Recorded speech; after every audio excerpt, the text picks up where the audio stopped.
মাশাআল্লাহ পাখি ডাকতেছে। এই যে চড়ুই পাখি দেখা যাচ্ছে কিনা আমি জানি না, তবে এই যে পাঁচিলের পরে বসে চিউ চিউ চিউ চিউ চিউ করছে। তো কালকে একটা হাদিস দেখলাম, দেখে এত ভালো লাগলো হাদিসটা।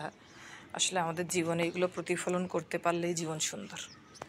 তো কালকে যে হাদিসটা দেখলাম সেটা হচ্ছে, কোথাও আপনার ঝগড়া করা হক, মানে কেউ আপনাকে অনেক বেশি মানে জ্বালাতন করতেছে, কষ্ট দিচ্ছে, সেটা প্রতিবেশী হোক, আত্মীয় স্বজন হোক, যেই হোক, এটা আপনার হক। তার সাথে ঝগড়া করা, আপনি হক জেনেও ঝগড়া করলেন না, তো আল্লাহ কালকে জান্নাতে আপনার জন্য অনেক বড় পুরস্কার এবং নিয়ামত রেখেছেন।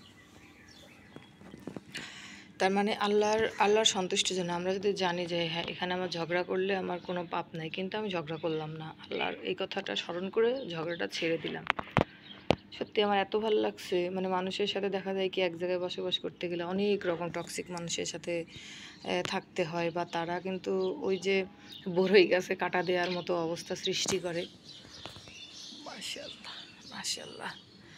তো সেটাই কালকের বাবার সাথে বলতেছিলাম যে মানুষ এরকম। আমি বলছি, শোনো, নবীজির পথে কাঁটা দিতেন, নবীজি কখনোই রাগ করতেন না, সেই কাঁটা সরায়ে তারপরে তিনি ওই রাস্তা দিয়ে চলাচল করতেন, কিন্তু কখনো কাউকে তাকে কিছু বলতেন না, যে কাঁটা দিত তাকে বলতেন না। তো সামান্য এতটুকুর জন্য কেন বিরক্ত হচ্ছ? কাঁটা তো আর কেউ দিচ্ছে না তোমার পথে, দরকার কি? হ্যাঁ, তার মানে হাদিসটা পড়ে শুনে দুটাতেই মনটা ভালো হয়ে গেল। আলহামদুলিল্লাহ, আল্লাহ যেন আমাদের তৌফিক দেয়, আমরা আল্লাহর দেখানো পথ মতো চলতে পারি। আর শুধু আমাদের না, আমরা মুসলমান সবাই ভাই ভাই। তো সেই হিসাবেও আমাদের ভাইয়ের জন্য না হয় আমরা একটু ছেড়েই দিলাম, এতটুকুই, ঠিক আছে? আর আমার ক্ষেত্রে হয় কি, আমি না কারোর সাথে ঝগড়া করে আমার ভালো লাগে না। সেটা যেই হোক, বাচ্চাদের সাথে হোক, বাবাদের সাথে হোক, যার সাথেই হোক, যদি কখনো কথা কাটাকাটি হয়, ঝগড়া হয়, মানে আমার সত্যি প্রচণ্ড একটা খারাপ লাগা কাজ করে আমার। মানে আমি কারোর সাথে কখনো ঝগড়া করতে পারি না, ঝগড়া করে থাকতে পারি না। আল্লাহর রহমতে অনেক জায়গায় থাকছি, প্রতিবেশীদের সাথে সবার খুব ভালো সম্পর্ক। দেখা যায় দুই এক জায়গায় আসলে মিস্টেক হয়। 20 বছর 21 বছরে আমার 2টা জায়গায় এরকম হয়েছে।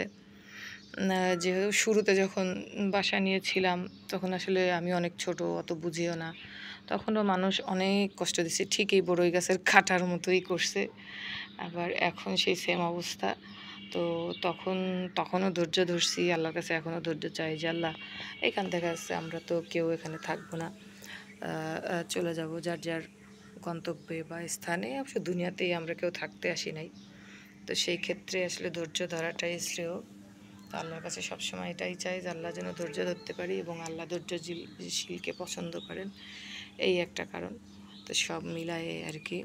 তো আমরা যারা মুসলিম আছি, এক মুসলিম অপর মুসলিমকে কখনোই কষ্ট দিব না, বা মুসলিম না হোক, যদি সে অন্য কোনো ধর্মাবলম্বীও হয় তবেও তাকে কষ্ট দেওয়ার কোনো বিধান নেই, কারণ সব থেকে বেশি সওয়াব প্রতিবেশীর সাথে সুসম্পর্ক, এটা হচ্ছে সব থেকে বেশি সওয়াব। এবং প্রতিবেশীর সাথে হাসি মুখে কথা বলা এবং মিলেমিশে থাকা, এটাতে সওয়াব বেশি দান করছে আল্লাহ। তো এই কারণেই হচ্ছে আমরা চেষ্টা করব আমাদের প্রতিবেশী যে ধর্মেরই হোক না কেন সবার সাথে ভালো সম্পর্ক রাখার। তবে সত্যি কথা বলতে কি, আমার কিন্তু মানে সনাতন ধর্মেরও কিছু বন্ধুবান্ধব আছে। মানে আমার বাবার কলিগের মেয়ের এক ফ্রেন্ড আছে, ওর সাথে আমার খুবই ভালো রিলেশন, ও সনাতন ধর্মের।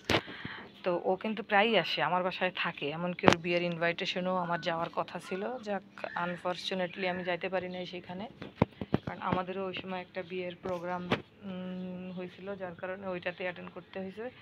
ওর বিয়েতে আর যেতে পারিনি। ও প্রায় সময় আসে, ওর সাথে খুবই ভালো বন্ডিং, খুবই ভালো একটা সম্পর্ক। তাই আমি মনে করি যে যে ধর্ম, এবং এমনকি একটা খ্রিস্ট ধর্মের একটা ভাবির সাথেও আমার খুব ভালো রিলেশন ছিল, কারণ যেহেতু আমাদের আসলে চাকরির এই জায়গায় ওই জায়গা করতে হয়, তো তখন আমরা খুলনাতে ছিলাম। তো ওই ভাবিটা অনেক ভালো ছিল, এটা সত্যি কথা। কারণ ধর্ম দিয়ে কখনো মানুষ বিচার করতে নেই, মানুষ বিচার করতে হয় মানুষের মনুষ্যত্ব আর বিবেকবোধ দিয়ে। তো আলহামদুলিল্লাহ তাদের সাথে আমার সম্পর্ক খুবই ভালো ছিল। তো এই জিনিসটা ভালো লাগতো যে না ওরাও স্যাটিসফাইড ছিল, আমার বাসায় আসতো। আমি আমি আসলে কম যেতাম, কারণ আমার আসলে সময় হতো না, আমি এত বিজি থাকতাম দুইটা বাচ্চা কাচ্চা নিয়ে। ওরা আসলে মাঝে মাঝে আসতো, ড্রেস ট্রেস বানাতে দিতে আসতো। তবে হিন্দু যেই মানে ফ্রেন্ডের কথা বলি, ওর রিসেন্টলি বিয়ে হয়েছে, তা ও বেশি আসতো, তখন ও ফ্রি ছিল, ওর টাইম লেখাপড়া করতো। আর সম্প্রতি প্রায় শুক্রবারে আমার বাসায় আসতো, আমরা একসাথে আড্ডা দিতাম। শুক্রবার হলেই বলতাম সকালে চলে আয়, দুপুরে খাওয়া দাওয়া করিস, আবার বিকালে চলে যাস, এরকম একটা। তো এই জন্য আমরা যে যে ধর্মেরই হই না কেন প্রতিবেশীর সাথে, মাশাআল্লাহ এটা কিন্তু একটা বক, আমি বকটাকে ক্যাপচার করতে পারতেছি, হ্যাঁ অনেক সুন্দর বকটা।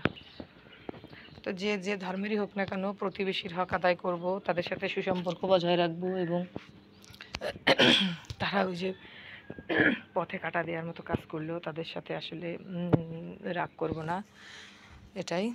তো সবাই সেটা চেষ্টা করব আমরা। সবাই ভালো থাকবেন, সুস্থ থাকবেন, আল্লাহ হাফেজ।